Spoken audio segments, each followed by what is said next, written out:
The Red Sox win a series against the Yankees. You have a bunch of injury news that you need to know about, and the Red Sox add more cushion to their standings in the AL wildcard. We're going to talk about all of that in today's edition of the Red Sox Rundown. Thank you all so much for watching. My name is Jack Lauderay. I am your host, and we've got some business to attend to because in yesterday's video, I told you if we could get to 100 comments, then we'd have watch parties this postseason. Not only did we get to 100 comments, we got to 600 comments, which is by far not even close to the next closest. The most commented video in the history of the channel. And I promised whoever commented the most individual comments, I'd give a shout out at the beginning of today's video. So at Fenway Red IR 18 commented over 120 times on the video yesterday. One of the absolute real ones here on the channel. So thank you so much, Fenway Red IR 18, and thank you to everyone that commented on yesterday's video. A lot of really nice comments, by the way. I'm going to go back and respond to a bunch of them today, but thank you all so much for the support. It really, it felt like a nice warm hug. A lot of really nice comments and feedback. Usually all the comments are people saying, I have no idea what the hell I'm talking about, and they're just insults. But a lot of the comments on yesterday's video were really nice, and I really appreciate that. So thank you all so much. Make sure you keep commenting. Don't stop commenting. We want to get 100 comments on every video to help grow this channel even more. My goal on today's video is 20 subscribers. Because if we get to 20 subscribers, we'll be at 4,900 subscribers. And as you guys know, by the beginning of September, which is a week away, we want to get to 5,000. So continue to hit that subscribe button if you've not already. And if you already have, send that link to a friend. Okay, that's enough housekeeping. Let's get into what you want to know. Big Sox injury news. Alex Cora spoke before the game yesterday and gave the most significant slate of injury news that we've gotten so far, and it's all positive news. This is from Chris Cotillo. Cora expects Wilyer Abreu, Rob Refsnyder, and Justin Slaten all back with the team next week. Refsnyder could be Monday in Baltimore. Slaten would make another rehab start this Sunday, today in Worcester, and Abreu is feeling better too. Let's go one by one. Rob Refsnyder, incredibly important to the depth of this team. Not only does he mash against lefties, but he is also a relatively good fielder. Not going to win a Gold Glove by any sense of the imagination, but having him there, someone that can hit well, that can play anywhere in the outfield that you need him, that's valuable going into the postseason when, injuries happen. You never know what's going to happen. And I'd rather have Rob Refsnyder on the bench than Nate Eaton. Now, Nate Eaton's been great, but I'd rather have the more confident piece in Rob Refsnyder. So to get him back on potentially Monday, and that's the report we've been seeing for about a week, is that Monday seems to be the day. Getting him back is incredibly valuable. Probably one of the most valuable of any of these moves that could be happening over the next week or so. Wilyer Abreu, we don't really need to talk much about this. Him coming back would be huge. I would assume Yostinson Garcia gets sent back down with that move. I think Eaton and Yostinson Garcia are the two that get sent down when Refsnyder and Abreu are back. It's hard to understate how important Abreu is to his team. I believe he still leads the team in home runs. He's up there in RBIs. He is a very big contributor in the lineup. And not only that, he's got a Gold Glove caliber glove in right field. So invaluable. He's someone that you desperately need in your lineup, especially with the lineup right now that looked good yesterday, but has struggled over the last few weeks, especially when he's been gone. That's a big deal for the rest of this season. Having Abreu in, having him healthy, having him ready to go is some of the best news that you could potentially get. I believe Thursday next week is the day. Now that's, give or take depending on how he's feeling, but I believe the IL stint ends on Thursday, or that's the earliest he can get activated is Thursday, I believe. Don't quote me on that, but I believe that's what I read was Thursday at the soonest. And then Justin Slaten, we've talked about multiple times on this channel. Huge news to get him back because, you're bringing Buehler into the bullpen. Richard Fitz is in the bullpen, but I would assume that Richard Fitz gets the start on Monday. We'll talk about that here in a minute. So bringing in Slaten and I've already said this multiple times, but I'm going to say it again if this is your first time watching the video. Hello, thank you so much for watching the video. Getting that high leverage right-handed arm in your bullpen to pair with the lefty absolute missile in Aroldis Chapman is invaluable, especially in the postseason. You could have one of the best 1-2 tandems in all of baseball in your bullpen come October. And so for Slaten to be pitching well, he pitched really well in his first rehab start, struck out the side with 15 pitches. If he can shove again today, then he's ready to go at some point next week, we are cooking with gas. This is my continual thesis over the last few days, over the last week or so. This team is slowly but surely fixing the holes that it has and getting net positive gains with the roster moves it's making. In the bullpen, it was getting rid of Giovanni Moran and Isaiah Campbell, bringing up Brennan Bernardino and Richard Fitz. Those are net positive gains. You DFA Abraham Toro. You bring in Nathaniel Lowe. Net positive gain. Okay, you bring in Refsnyder and Abreu. You send down Yostinson Garcia and Nate Eaton. Net positive gains. And then I don't know who would go down for Slaten, but whoever does, that's a net positive gain.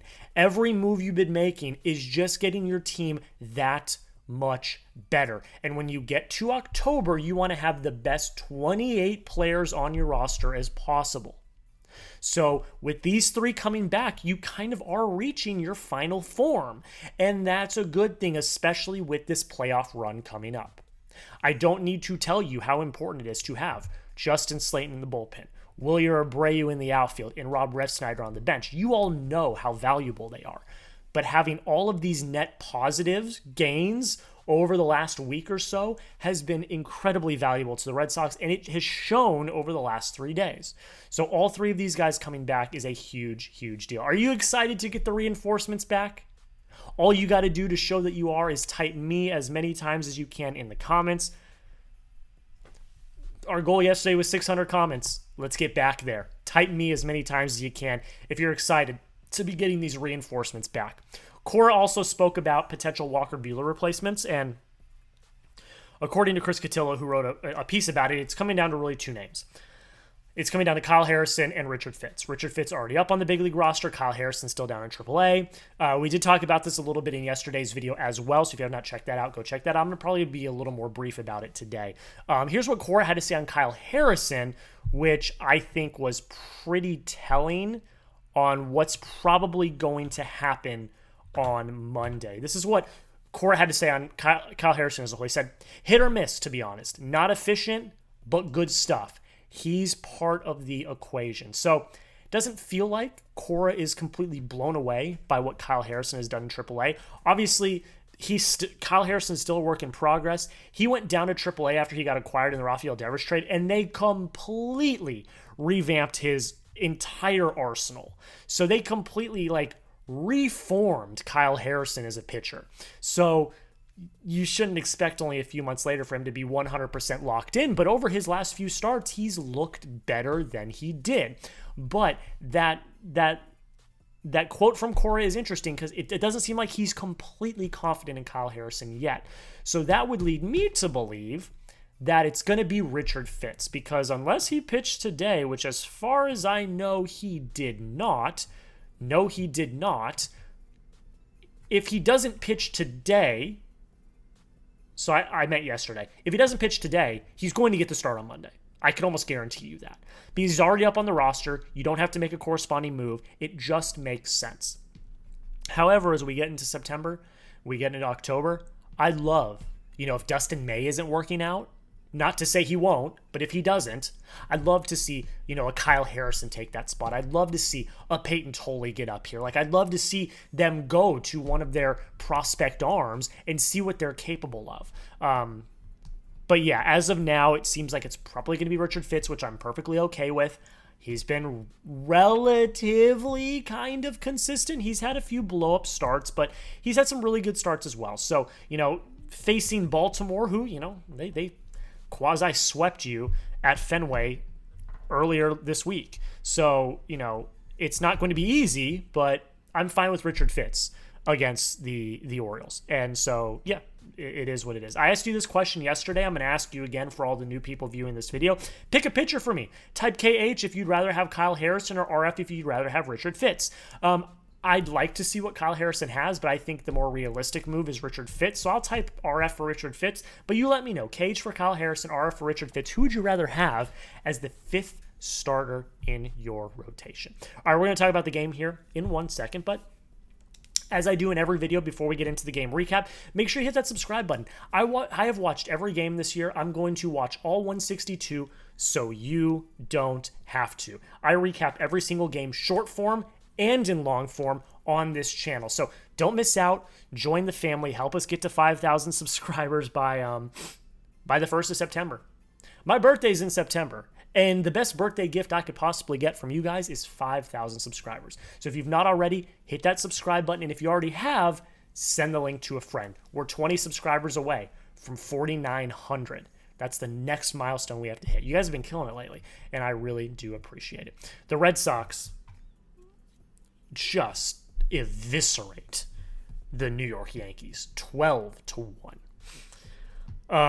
There's a lot of people we can highlight. I'm going to highlight a few of them. Garrett Crochet being the first one. He shoves 7 innings, 5 hits, 1 run, 1 walk, 11 Ks. The 1 run came on a Giancarlo Stanton bomb in the 4th, so it's 1 pitch that gave up that run. Other than that, he was basically flawless. I joked about it, but I think it's legit now. I think there's like a legitimate possibility that Garrett Crochet wins the Cy Young this year. He's the second pitcher to 200 strikeouts, the only other one being Tarek Skubal, who is the front runner right now. Crochet's got more wins, more innings pitched. Like, he's dominated most outings that he's had. He's only had 1 real bad outing, and that was against Houston. The other outings that he gave up a few runs, the Red Sox were destroying the teams, so it didn't really matter. I think Garrett Crochet is a certifiable top 5 pitcher in baseball right now. The fact that he's on your team is very valuable, and I'm very happy they locked him up to that extension. But he was nails again yesterday. He was phenomenal, which is what we've come to expect. But for him to just absolutely shut the door on the Yankees except for 1 pitch, I'm so happy he's on our team, and I'm so happy he's not on another team. Greg Weissert comes out, gives you a relatively good 8th. He does give up 2 hits, but he did get a K as well. Justin Wilson closes out the 8th. Jordan Hicks gives you a good 9th. He did walk a batter, but other than that, he was clean. The rest of your pitchers did the job. You didn't have to use Whitlock or Chapman or any of your high leverage arms, which was very valuable. In terms of offense, an onslaught. You scored 12 runs, 7 runs in the 9th inning, 17 hits, 5 walks, 7 strikeouts. Where do we even begin? I'm just going to go down the list. Roman Anthony, 2 for 4 with 2 runs, a walk, and an RBI. The kid is doing great things. I thought he hit a home run. It did. It hit off the wall of the short porch and right. I thought it was a home run, but it was not. Still a good piece of hitting by the kid. Alex Bregman goes over. He does have a walk and an RBI. Is what it is. Doesn't matter. Duran goes 1 for 4. He has a run. He has an RBI. He also has a walk. So a relatively good day for him. Trevor Story has a massive day. 3 for 5 with 2 runs and 3 RBIs. 2020 season for Trevor Story. Who would have thought when we got to the beginning of this season that Trevor Story would be 2020 this year? I didn't. But I'm so happy that he is, because he's been one of the main reasons why you've been as good this year, because he's picked you up constantly. He had 1 bad month this year. Other than that, he's been incredible. So congratulations to Trevor Story, 2020 on the year. Awesome, man. I feel really good for him. I felt so bad for him over the last few years with all the injuries. But for him to come out this year, stay healthy, be durable, and go 2020, fantastic. Nathaniel Lowe, 2 for 4, 1 run, 1 RBI, 1 walk, 1 K. He's got his average up to 220. He's got his OPS up to 680. He's looking good, man. Highway robbery. 2 videos ago, I talked about it. This is an incredible signing by Craig Breslow. An incredible get. The fact that they got aggressive and they went and got him, very valuable. And he has paid off so far. Hopefully it's not a fluke. I don't think it's a fluke. I think him being in a new environment is really helping him.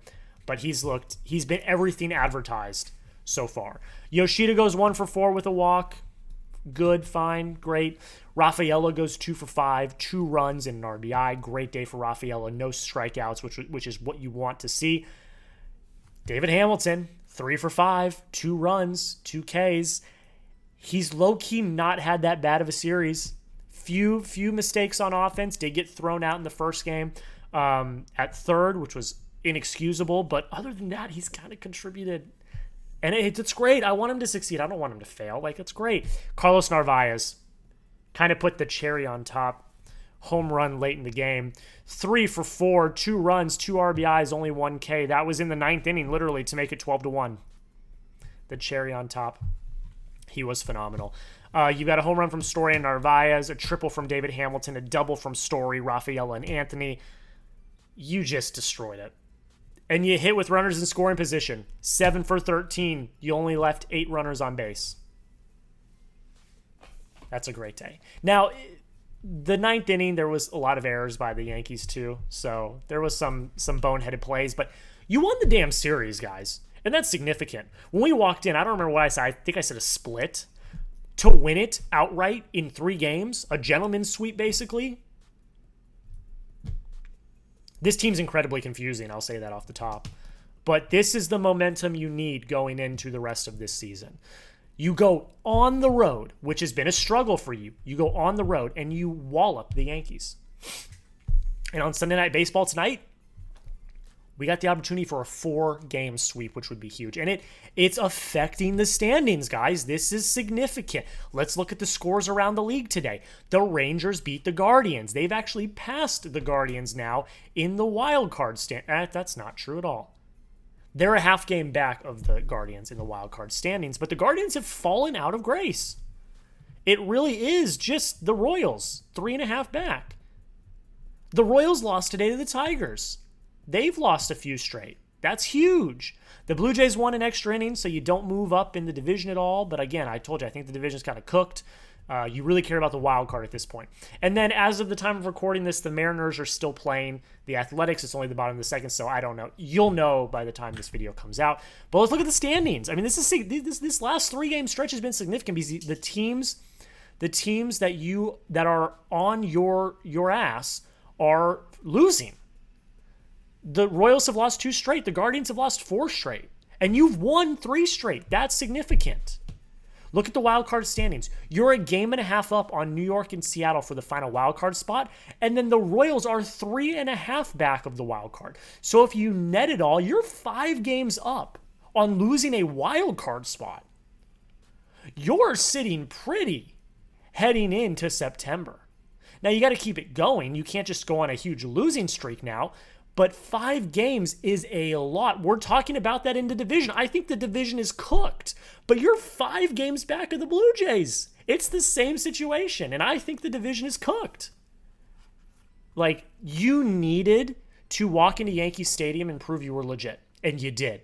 And now you've got a 5-game lead on anyone in the wild card. Good on the Sox. Good on the Sox. Do the Red Sox sweep today? Yes or no? This is the least confident pitching matchup I have. It's Rodon and, it's Rodon and it's Dustin May. This is the least confident I am in a pitching matchup in this entire series. So yeah, just take that with what it will. But yes or no, let me know. Do the Red Sox sweep this series? Go down below in the comments. Follow me on Twitter at JackLotteray. I live tweet every game. I'm posting a bunch of content over there as well. It's going to be linked in the comments and description of today's video. Make sure you subscribe. Thank you all so much for watching. This channel has been growing quickly, and I really do appreciate it. That's where we're going to end it. Thank you all so much for watching. Have a great rest of your day, and until next time, go Sox.